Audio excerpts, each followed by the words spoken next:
Hello. Hi, everyone. Hi, everyone. It's Mama Brown here today. It's just me today. We're going to have an exciting show. I am so excited that today is July the 1st.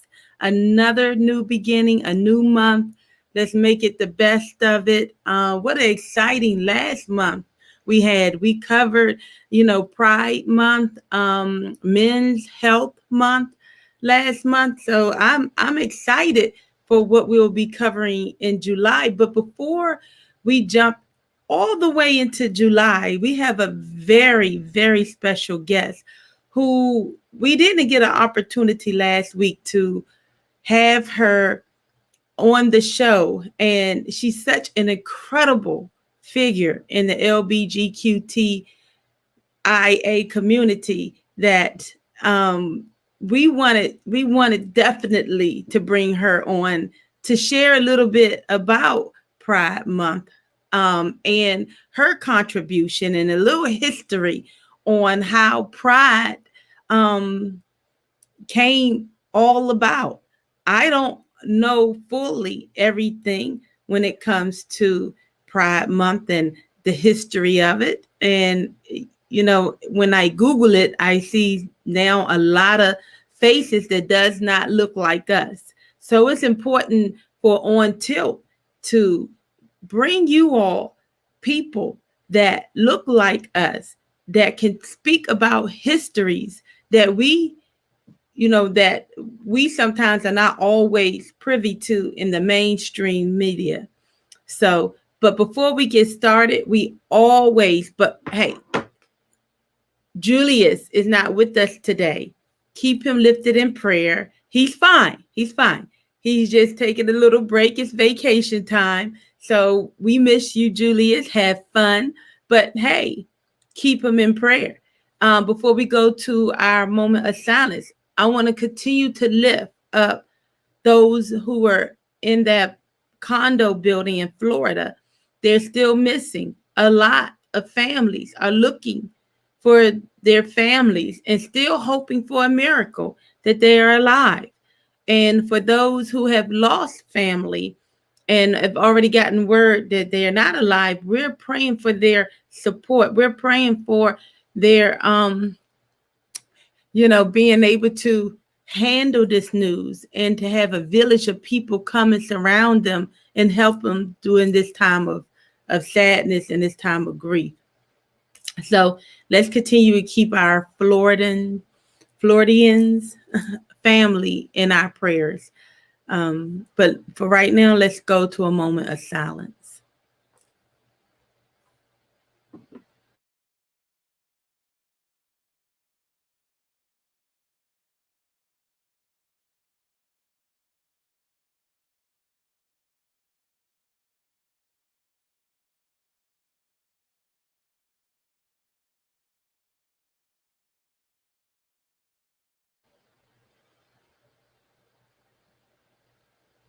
Hi. So we have a very exciting, I feel like I'm so close up. Okay. We have a very exciting show today. We have the one and only Dina Stanley. She's in our, oh, there she is. Hi, Dina. Hey, how are you? I'm fine. I'm fine. Still a little bit of technical issues. This is why we were kind of getting on late trying to work Yeah, out technical issues. So, but hey, we're going to persevere and push through it because we've been trying to absolutely. get you on this show for a while. And it's just us. It's just girl time. So I am Surprise, excited surprise. about that. Julius get to miss out, but I know he too would have loved to been on the show with you had we was able to schedule you in earlier. But let me just Right. tell them a little bit about how dynamic you are. You are the CEO and founder of Trans Uniting PGH, board member of the Thomas Merton Center, and you are also second board member, co-chair of Proud Haven. hmm And that's just to name a few, because you are an activist in the community. I know I've seen you support me numerous times. So look, anybody, I spoke to Nikki Joe, and Nikki Joe said, look, I can do it, but you want Dina. Dina can give you the 411 and the history. You Yeah, know, Pride Month was last month, and we really wanted you last month, but guess what? It's July the 1st, and like I said on the previous show, it Pride Month is 365 days. period. So Period. period. Okay, Hmm. so you're here because Absolutely. Pride Month is still 365 days. Black History Month, 365 days. Black women, 365 days. It doesn't matter. Oh, for the men, black men, 365 days. We can't leave our brothers out. So everybody that's of color, brown and black people, 365 days. We celebrate and honor them. But Absolutely. Dina, tell our audience a little bit about who you are, because I left out so much, because I want you to be able to tell your story. So Sure, tell us a sure. little bit about who's the fabulous Dina Stanley. So a little about me. I am an activist, like you said. I'm an advocate for liberation for trans folks, for Black folks, for women, for people in general, for human beings, in any and every intersectionality of Blackness. I am for the liberation of us. Um, I I was doing this work before I was doing this work. So in the early You were 2000s. called. Exactly. So in the early 2000s, I was like one of the first folks, before I started transitioning, one of the first folks who had my place, was working, basically raising a generation of LGBT folks to teach them how to be independent on their own, by leading. You lead by example. You know what I mean? So unknowingly, I was teaching folks how to, be able to be independent. And then I moved away and went to Georgia, and folks were coming down and seeing that, how this trans person, because at that time when I moved to Georgia, I started transitioning, but this trans woman was able to thrive and survive. And she's from Pittsburgh. She's just an average person.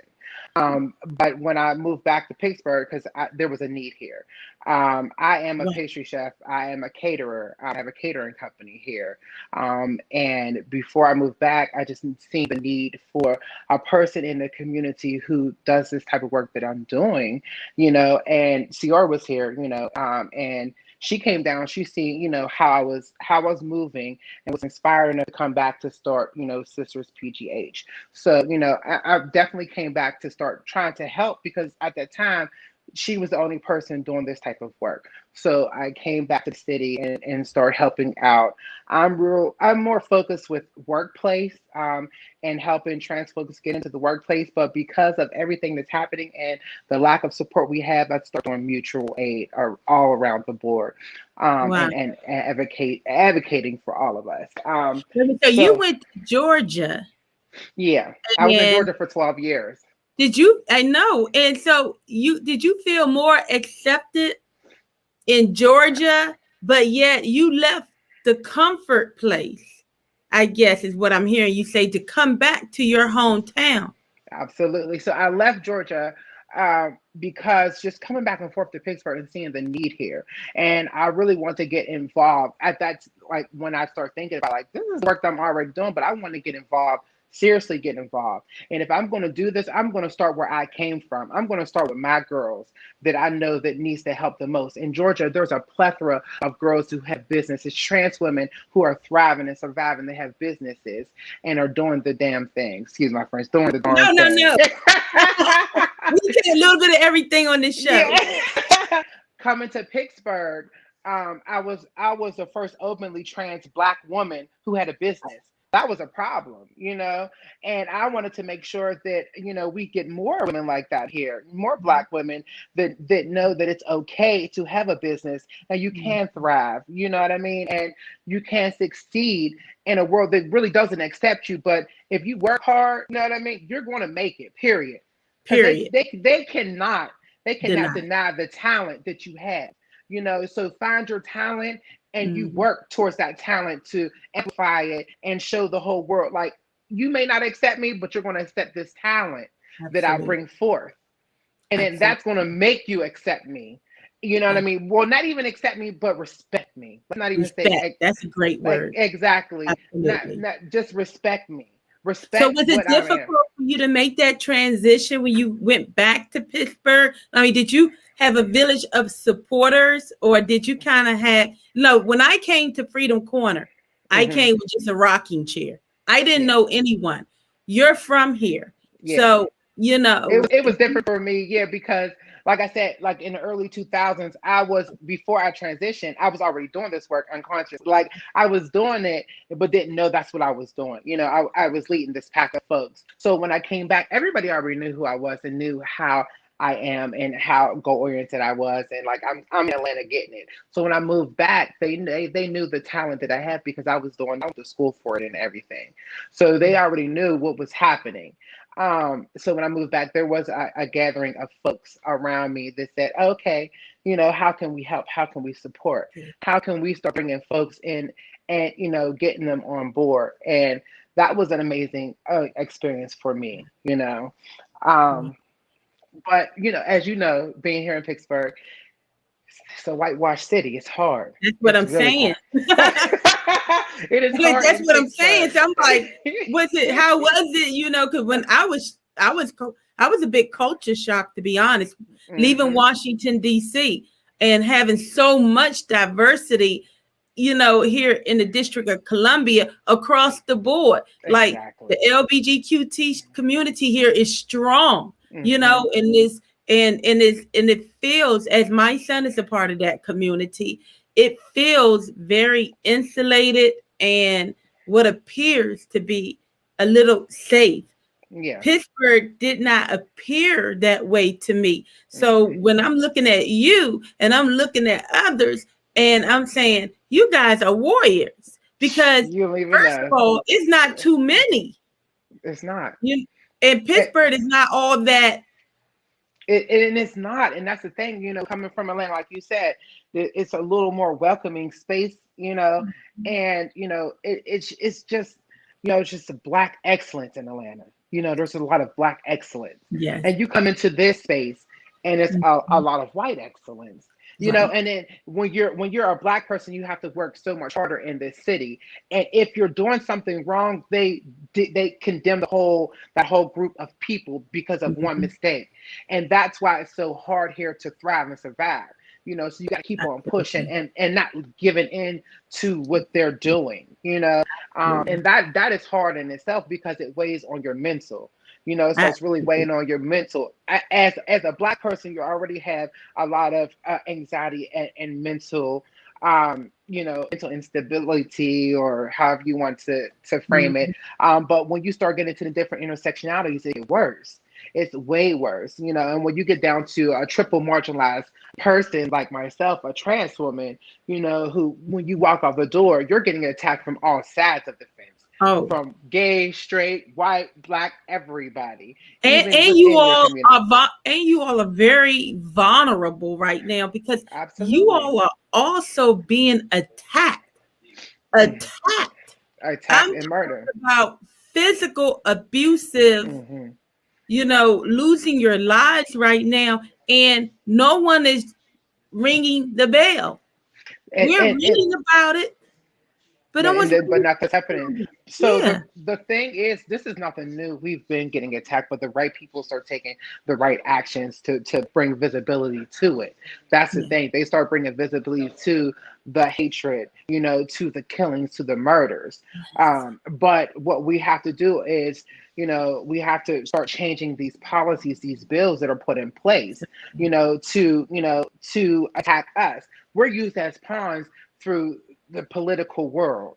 Yeah. How they're doing right now with all these bills that are attacking these kids. These kids are just trying to live their life and be happy and play their sports and do whatever they want to do. But in the political world, they're using us as pawns, and that should not be happening at all whatsoever. And Yeah. that starts that mental cycle, of hurt and pain and anxiety for us, within our community. And it should not be like that. We are human beings and we should be able to live in our authentic selves and be happy. You know, Yeah. here in the state of Pennsylvania, like if a trans person is murdered and this person says, "Oh, well, I did not know that they were trans," they can either sometimes lessen their sentence, or they might not even get charged because it's What? really, yeah. There's no laws against attacking a trans person. There's no laws against discriminating against a trans person here in Pennsylvania. We are fighting right now for that. There's the CARE Act that's in legislation right now that we're trying to get passed, so we can have a non-discrimination bill put in place to kind of protect us. What? And in this situations like that, this is 2021. Why is there no bills put in place cross country to protect trans folks, just like they protect everybody else? Like they protect animals. The animals get more protection They're than black we people and trans black people. people of color. Period. Period. I mean, look at what's the football player? It was his cousin that was dog fighting, or Oh and yeah, he yeah, the one from Atlanta. Yeah, yeah. no, not Atlanta. Well, he might have been from Atlanta, but he played for the Eagles. Yeah. Yeah, I know. I can't think of Um, his name right now, but Me he either, the was tip of my tongue. But that's okay. We don't need to know the name to know the story. And okay. and his story reflects a lot of stories. I mean, just the other day on the internet, I saw where they had Botham Jean's murderer, the Amber, can't think of her last name. I don't even like to remember their name, but the Botham Jean, who was sitting at his dining room table eating ice cream when the white cop came into the supposedly the wrong apartment and Mm-hmm. killed And him killed him.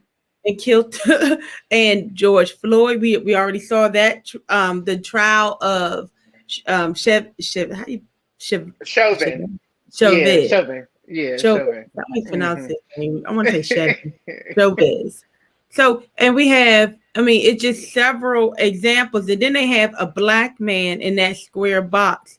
And it said that he was convicted and doing just as much time, no longer time. I think it was like something like 15 to 20 years for several tons of marijuana.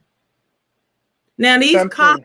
murdered and Mm-hmm. they got lesser time than someone of color selling marijuana. Exactly. So, But I mean that is typical, I mean the system is set up in order for us to not basically succeed. That yeah, the system is working perfectly. The system is working for us to not succeed, for us not to be able yeah.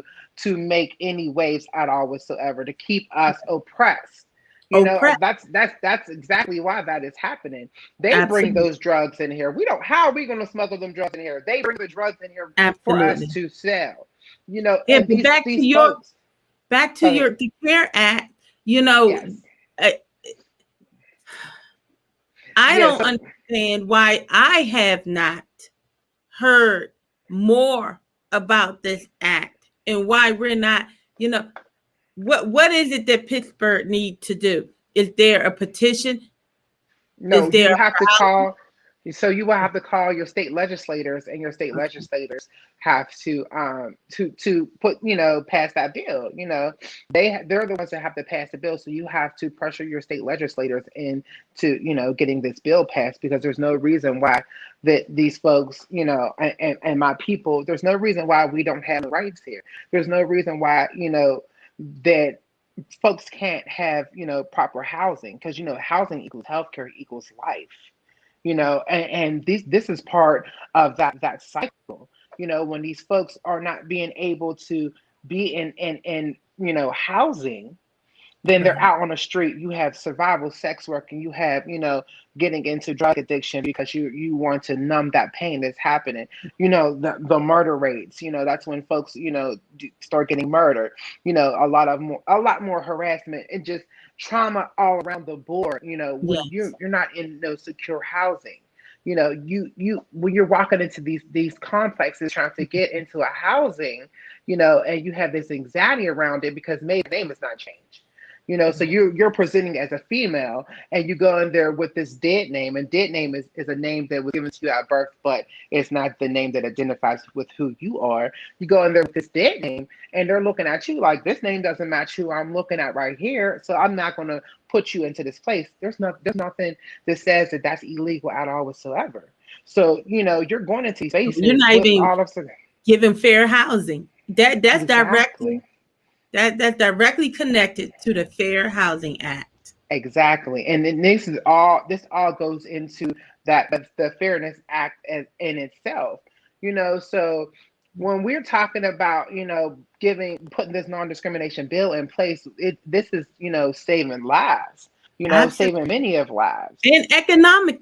I mean, you can't get funding because they're using your what did you call it, dead name or dead identity against you, and they're saying, Absolutely. well, you can't because you decided to be your most authentic self of who you are. Mhm. We're going to hold you. We're going to take away that right, in which we all have a right to be able to identify with whoever we want to identify with. If I decide I want to be, whatever, I should be able to do that because legally I can. And Exactly. if that's the case, then legally I should be able to go in and request a business loan Hmm. and have who I am respected, especially if I Absolutely. went through the transition of changing Hmm. my name legally Hmm. and doing everything that I needed to do. I have ID, I have everything in place. Why is it that you're Hmm. withholding and discriminating against me beyond the color of my skin, but because of how I identify myself? It's not that. Absolutely. That's It's that's a not whole nother economic level that you all are being oppressed. on a And when whole you different all level. are oppressed, we're oppressed because we can't get there together. This is how Exactly. we're all connected. We're all Absolutely. And connected. intersectionality. Yeah, Intersectionality is everything. So it all, like you said, it all intertwines. all intertwined. Wow. Hmm. So tell me a little bit about the work that you do through your Church company. and sure. So Trans United, like I said, when we first started out, it was more so to support and help with workplace and mentorship of trans women. But in recent years, we have been doing a lot of mutual aid, especially with the, kind of we're coming up out of this pandemic. It is we've seen like a 58% increase in just services that are needed for the trans community because folks are being housed. A lot of folks are not getting unemployment anymore, so they need help with like bills and transportation. With healthcare. Some places, some folks don't go to the places that have healthcare that are this for us. They don't feel safe in those spaces, so they go to other places. So they need to be navigated through those spaces. So basically, uh, every and any avenue that they need help with when it relates to like trans health care period or mutual aid, we are there to support them as much as possible. So This that's is your what we full-time job, right? no. So this I also have a catering company. Wait a So minute. Why this is so huge? it is huge, and I still do both of them. So I don't get that much sleep. I'm doing everything. I'm juggling a lot. And I just started a program for kids where it's like a concession stand, and I bring the kids in between 10 and 15, young women, and they work in this concession. Well, young children. I'm not going to say women, but all kids. And they work this concession stand. They get 5% profit from each station that they work with, $10 an hour. So that's something else that I'm implementing. But for me, it's just like I'm a humble servant of my community. I was brought up here to do this work, and I'm going to do it no matter what. No matter what, avenues or what is thrown at me, I'm going to continue to do this work because that's why I'm here to help our community, to uplift our community. We don't have enough of that here in Pittsburgh, as you can see, and as much as much as I can educate and uplift and bring people to the fold, to help in that, I'm going to do that. But yeah, it's a big problem here within our community, especially with the trans community, and then hurt people. So there's a lot of Yeah. infighting. there's a lot of infighting because, this is so much struggling Mhm. back and forth and not understanding that there's enough resources, there's enough out there for all of us. But these Mhm. white people try to put us all have us all fighting one another so they can keep those resources to themselves. Because if we Absolutely. continue to fight amongst each other, they're able to go in there and say, look at this mess. Just give us Right. the money and we'll divvy it out to these people. And it's like, no, that's not what's happening here. We have to get on one accord so we can continue to get Absolutely. this money to help our people. Absolutely. Tell me a little bit about we just left June, which is Pride Month. Hmm. Give me a little bit background on Pride Month. How did Pride start? Okay. That's easy. So back right around after the Civil Rights Act, there was a lot going on with the AIDS epidemic and everything, just kind of starting out. But it was illegal to be a kind of affectionate in public as a gay person. And there was a few bars here and there. There was a couple uprisings, but there was just one place in Greenwich Village, and it was called the Stonewall Inn. There was a few drag queens and trans folks, that would frequent this bar here and there, and they would get harassed by police as well as other folks. And there's different things that they were doing to try to, be comfortable and be safe in their spaces. But on this one incident in June, they were just these trans women were not having it. It was two black or colored trans folks. One was Latina, one was a black woman, Sylvia and Marsha P. But there was also Miss Major that was on the West Coast that was fighting the same revolution that we're still fighting today. But this one was like the grand scam, Mhm. blam. um, so what happened was there was an altercation with the police officers. They came in there and they were just tired. They threw a brick or shoe, some glasses at the officer and started this big uprising. They chased the police away. And then right after that, they started the Pride, whole march, and celebration, and revolution, So the and the first fight back. march was where? The The very first march. the very first march was in New York City, Okay. in Greenwich Village. So, and it Okay. was started by two trans Yeah. folks of color, and Mhm. that was Sylvia Rivera and Marsha P. Johnson. And it And was it just because it grew from there. But it was a fight back, saying we are here, we're not going nowhere, we are loud, we are proud, and you're going to stop this. This is going to end today. well, And and it's crazy. Why is it that we don't know their names? exactly, and I, it should it should we be taught should. in schools. This It is should. history. That's what I'm saying. Hmm. It should be But taught but in but it's, schools. I'm not. I can answer the question because it's been happening all our lives, all our Absolutely. ancestors' lives since been brought here. You know, Hmm. anything that we start or invent or anything, we have not always gotten credit for it. And Never. a lot of our ideas and land and economy and a lot of things have been taken from us. All the Or time. someone took it, like they used to do with music. We would write the song, Hmm. and then when it would get published, you would see white faces on it. Yeah. That's kind of remind me a little bit about Pride now. That's what happened. So Yeah. it was this trans folks who started this uprising, and trans folks are the ones who still don't have the rights. Now, throughout the LGBTQIA community, there is laws and there are rights, but the trans, would not throughout the whole United States, but in some parts, a lot of parts of the United States, there are no rights to protect us at all whatsoever. So Why is it we're not continuing. federal?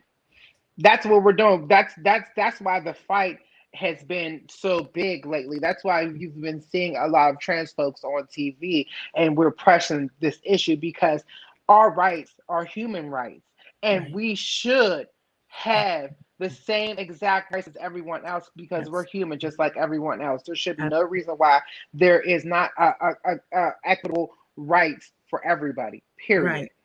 Period. Period. And every time it looks like we're gaining, the president could come out and do it. Yeah, before I even say anything about that, what do you think about President Joe Biden in this era, and our first black vice president, in her participation, Hmm.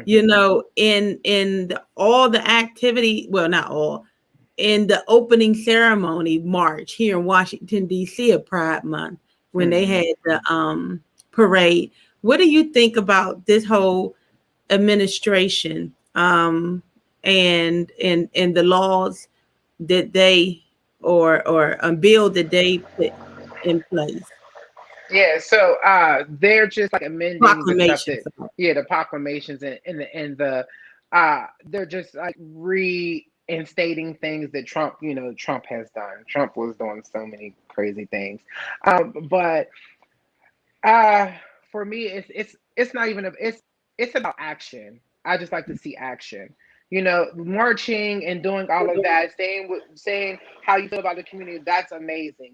Educating people, that's amazing. But what we need policies. Yes. We need tangible things. We need policies in legislation. We need paperwork to state that we're not going to be that we're not just these pawns Right. that you can just do whatever with, and that we're going to be protected. When situations happen. One of my sisters last year was murdered. We had to march in order for them to even recognize that they had made a mistake. They had talked to some folks in McKeesport, and they just deemed it a suicide when it wasn't even a suicide. So, like, Wow. on a federal level, like, I get it, and I'm okay. Like, I love the fact that we have a black woman in the office. That's amazing. But most of the time I'm more focused on the local level because Yes. I'm here and this matters the most to me. Absolutely. Because when these girls are doing survival sex work and they get caught, they go down to these magistrate judges. They're being put into these unsafe environments.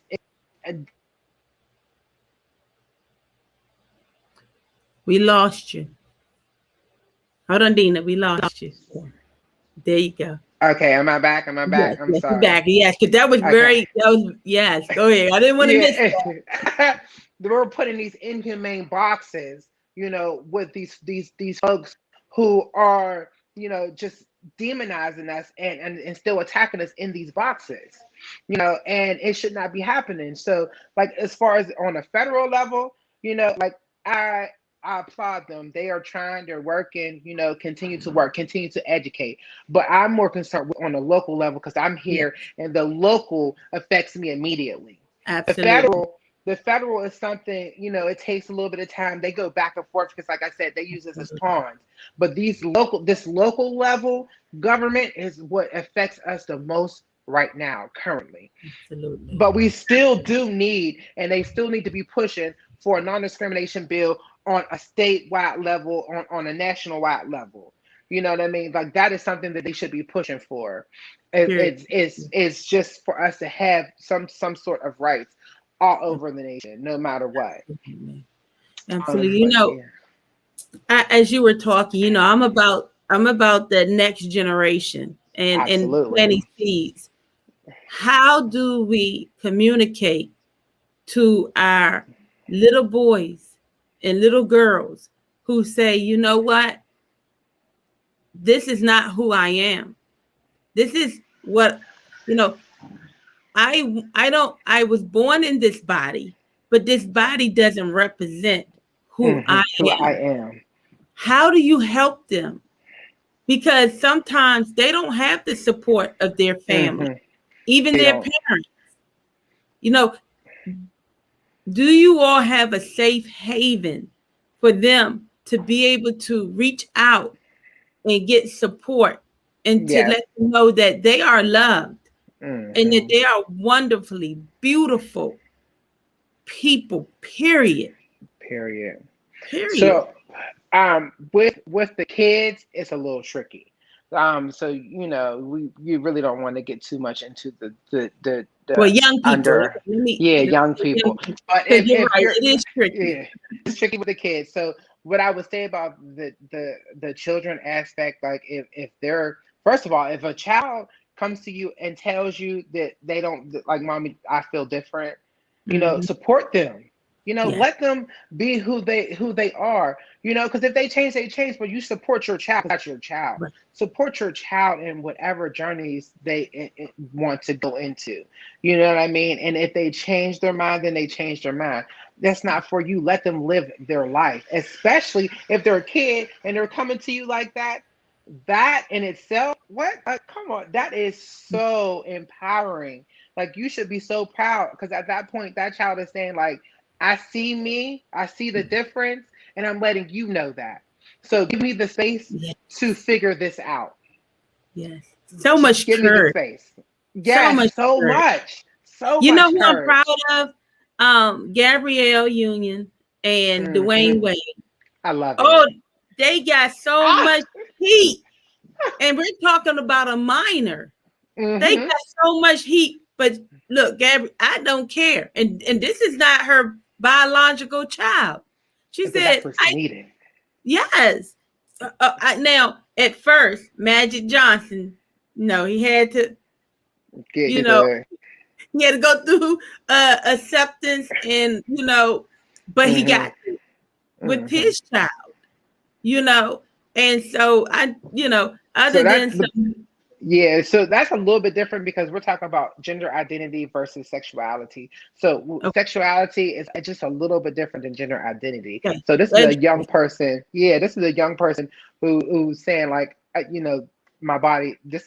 My body's not fitting who I am. You okay, know, and I really commend them, because they're showing the world.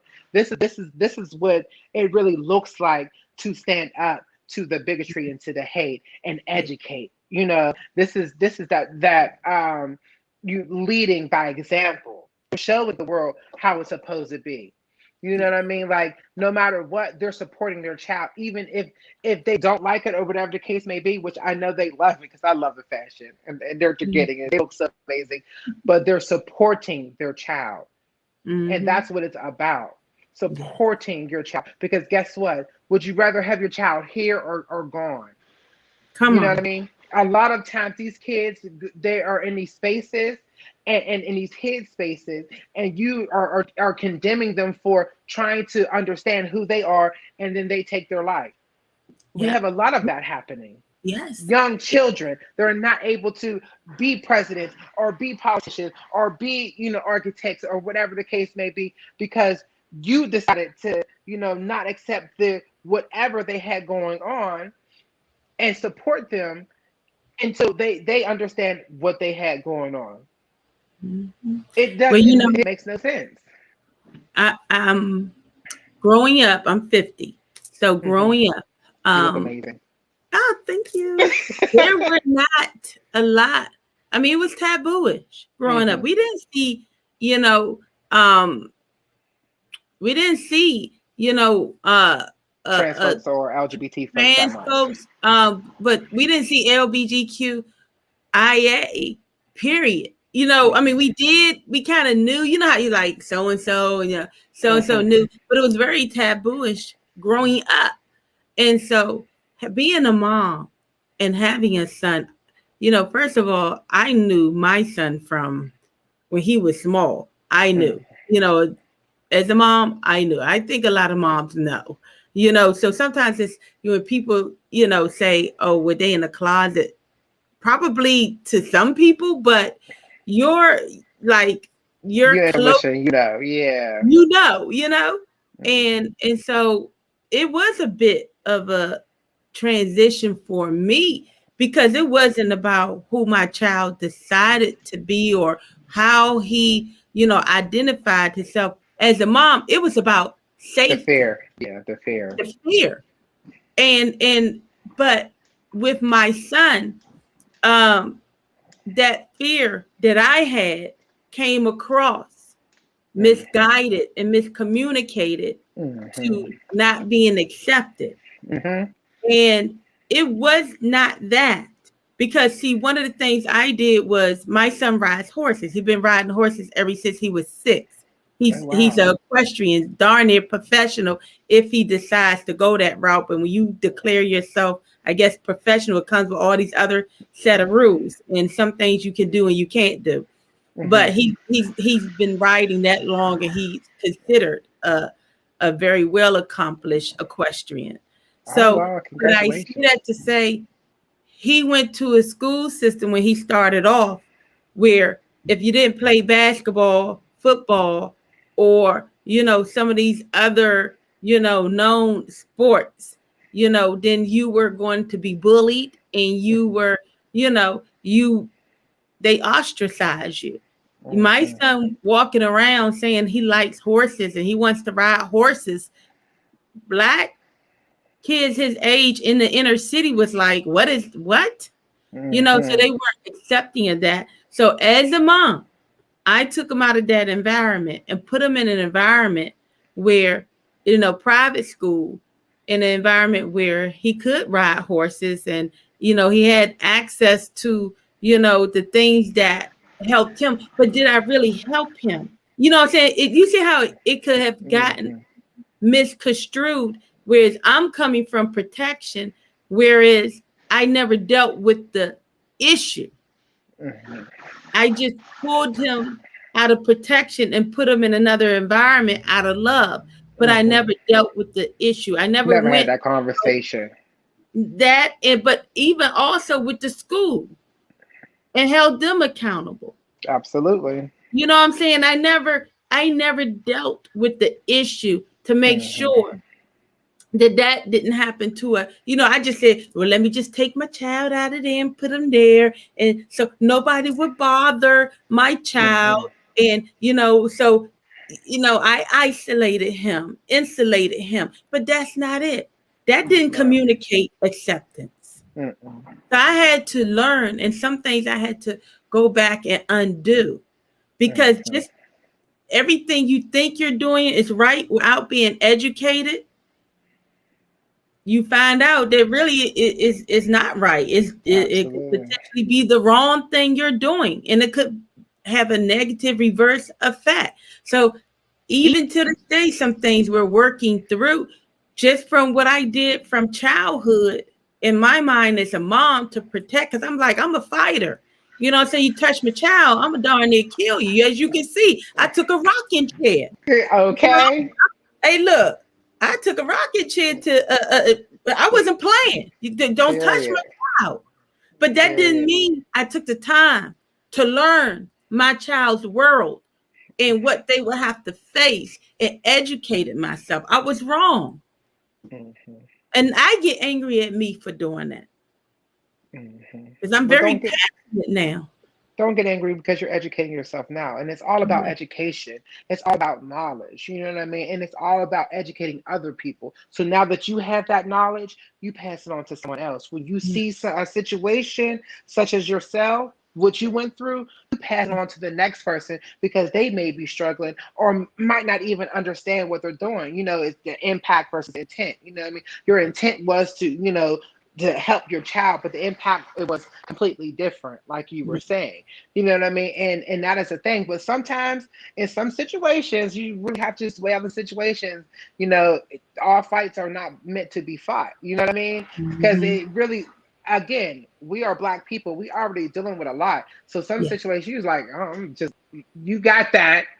And you will find out soon enough. Because you're dealing with a lot sometimes. But, there is a lot of, going back to the questions that you asked me about folks who are in need, you can either reach out to, myself, Dina Stanley on Facebook or Instagram or anything like that, or TransUniting, pgh.org, TransUniting on Facebook, Instagram, or Twitter, if you're in any type of need or crisis, and we can connect you with resources if we cannot help you. Do you have a hotline? No, so we don't have a hotline, but I don't have the hotline number.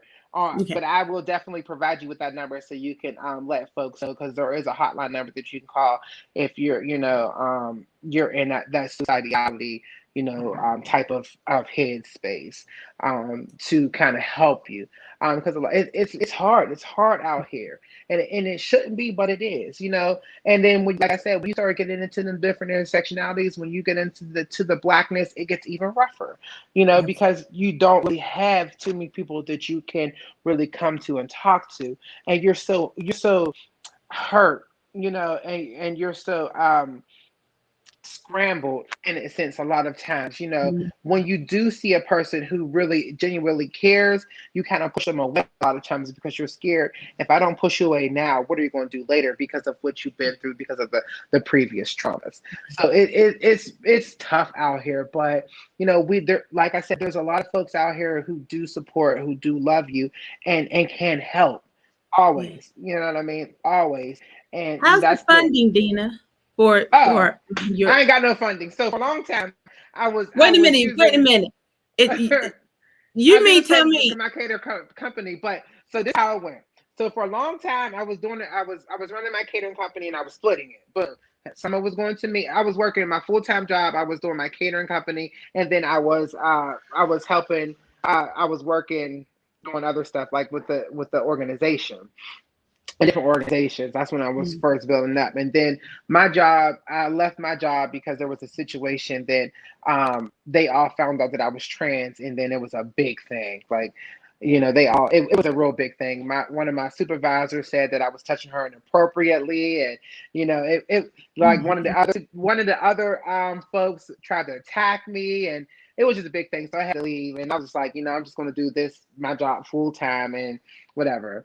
The My struggle org is real, Dina. The The struggle struggle is is real. real. It was just crazy. But I was splitting, half the profits to me and half the profits to the organization. I was just helping out community members. I would hire community members like the trans women, so they can get a feel for how it is to not only be a business owner, but just doing this work, because this is some work. But from last year, from the protest culture last year, and being out on the streets, we start really gaining traction and community support. So we raised about $30,000 last year from community support, and we've really been helping, community out. So we helped about like 400 and something people out within the last year, maybe 4,500 people out within the last year, just from that $30,000 community support. So we've really been like fundraising, but I really don't have no grant money yet. So we're about to start working on trying to get some type of grant funding because Now, it's needed is the here. grants? Are you finding there are a pool of grants There, that you can? There is. Okay. there's a lot of grants that are out there for trans folks, and especially Black trans folks. But Okay. what happens is if you don't have that right type of grant writer, it'll go to the white people, and the white people say that they're helping Black people, and then they're not helping Black people. Such places such as Prasad Center, who gets grant funding to help with community, and they stop programming. For like with the most marginalized folks, they stopped the programming with the most marginalized folks, Black people, and they Mm, hire some white folks onto staff. Situations such as that. So they're using the money and misappropriating the money in a sense. So it's yeah. not really coming into our community at all to help our community. So we're still suffering. So there's two organizations here. One, they get funding, and then I don't get no funding right now. So we're working on that. It's, But we it's need sad. we need to change that, and that needs to be called Listen, out. listen, Okay. it really does. It really does. And another big thing is we don't have enough mental health specialists that look like us. You We know what I don't. mean? There's Don't. not there's not No. a lot all around the country, but there's definitely No. not here in the city. You No. know what I mean? And then No. when Oh, you, like oh, I I said, know. I knew. it's like it's like, damn, what you gonna do? So we're like the caseworkers, the therapists, the everything, but it starts mental, multiple Mm-hmm. hats. It weighs on your mental as well, you know what I mean? So it's just it's tiresome work, but we're making it happen. Absolutely. And society needs to understand in this era of Black Lives Matter that we've been in this era. I kind of, every time I say little slogans and little things, it kind of like it's weird because I'm like, we always been here. You know what I mean? Like, That's how it just is. because of a camera now, a cell phone camera, we getting the attention, but the issue has always been real for us. Always been here. It's We've been always here. been real. It's always been real. And then another thing for me is like a lot of people blame it on Trump, but I'm like, Trump is just one person. It's a system. It's an engine. It's a system. It's an engine. It's a system. So don't just blame that one person. Blame that whole system. Because yeah, he may have came in, but they're like, shoot, while he's in here, we could do everything we want to do. That system, that engine. Yeah, You know right. what I mean? So, we have to change that system. We have to change that engine. Only thing that Trump did was verbalize, which, actually, hey, he actually, you showed up. I mean, he verbalized it. He said it. You know what I'm saying? I mean, I'm like, okay. He was bold enough to verbalize it while all the other ones hid. They hid in the closet. Hid in the closet and allowed this to continuously happen. So everyone's like, woo, thank you that Trump is gone. Wait a minute. But that engine ain't gone. Look what they're doing. They're still stopping shit. I mean, stopping stuff. Excuse me. They are still stopping it. You better look at your state representatives, your local government, because this is where it really, like you said, great on a federal level, but a lot of times before it even reached there, it has to go through the proper channels of your state and local government. Absolutely. So we have to start there. We got to fight these battles on these local levels. Like the Fed level is amazing. There's laws to protect us, but that local level, it is hurting us. We are not coming out in those numbers like we need to start protecting us. Yes. And especially in our trans community, there's not enough of us. We need our allies. We need our brothers and sisters and sibs on different sides to stand with us against this hate, this bigotry, this demonic stuff that's happening. We need y'all. You know what I mean? And people are not understanding. Like this is 2021. Allies matter. Who? Look, can we get a shirt that says "Allies Matter"? Okay. We need to get one. This Saturday, this Sunday, 4th of July, it'll be a year since I bought a rocking chair and began the hunger strike at Freedom Corner. For all the trans women, men, the whole LGBTQIA community, please, you are welcome, especially those of Black and brown. I want to see you at Freedom Corner. The Marquis Jaylen Brown Foundation is an ally. And I think enough foundations need to be public about who they support and being an ally. It's a social injustice. Our foundation is about eradicating social injustice, not only for people of us, brown and Black and of color, but on college campuses, whether you're Black or white, it doesn't matter. It's an injustice that's happening to this community. And we want to be an ally. We want to make sure that we're not only fighting for making sure our students are safe, we want to make sure that no injustices are happening in discrimination against college students who go to school and all their priority should be is to learn. Absolutely. And to contribute to the society. That's what our main concern should be, period.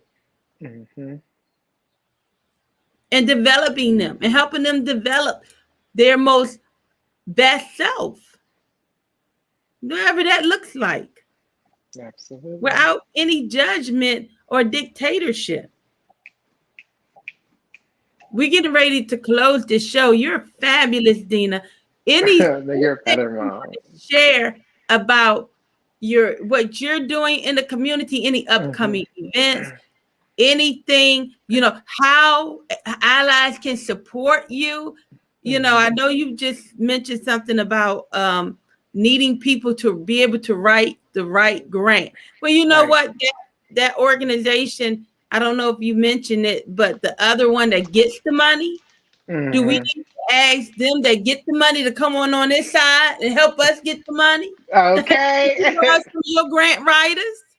I lied. Okay. Hey, look, it's not for me to put in a phone call and just ask the question. And you know how Pittsburgh on the is. answer, I'm posting it. Okay. Because I want people to understand. I asked. They said no. But they will. We got a problem. That's how it is in Pittsburgh. You already know. How people can support, one, you can go to, like I said, transuniting, pgh.org. You can support, financially, or you can support your time. We're always looking for folks that are willing to volunteer. We're always looking for folks to, help monitor. And we're also looking for like grant writers in different situations, web designers, all of that. But the for me, how you can support the most is by educating somebody today. You know what I mean? Talking to another person, and if you see something, say something. As the great John Lewis said, if you see an injustice happening, sometimes stop that injustice. Don't just pick up your phone, but stop it. Because you might be saving a life. Absolutely. Absolutely.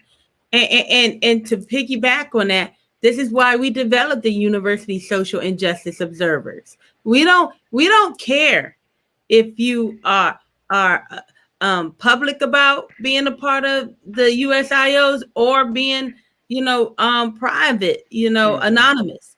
We don't care. If you see it, we want to know about it. And so we're developing the infrastructure so that we can be a strong ally to others. Absolutely. So we can all grow together. The minute that Pittsburgh and other cities and other towns and states understand that, we really are one and the same. At the end of the day, we're fighting against an injustice. So why not we do it together? Let's do it together so we can all get there and really be impactful, because if one show up, we all should show up. Absolutely. So, hey, you let me know, you let our foundation know, and about any actions, and we'll be there to support. If it's not me, it'll be one of my team members. Absolutely. But we'll be there. You're amazing. No, you're amazing. I love you. I love you're you amazing. More. Oh, thank you. Thank you for being on this show. Absolutely. And hey, peace and blessings, everyone. We love you. Until next time. This is the fabulous Dina Stanley. Thank you for joining us. And we'll see you next time, next Thursday, same time. Maybe Julius will be back next Thursday. Sometimes people get stuck and lost in vacation. Okay. Would we all like to? Oh my God, I need to get out of here on vacation. Absolutely. Absolutely. All right. Well, you take care. I'll talk to you soon. All right. Bye-bye. Bye-bye.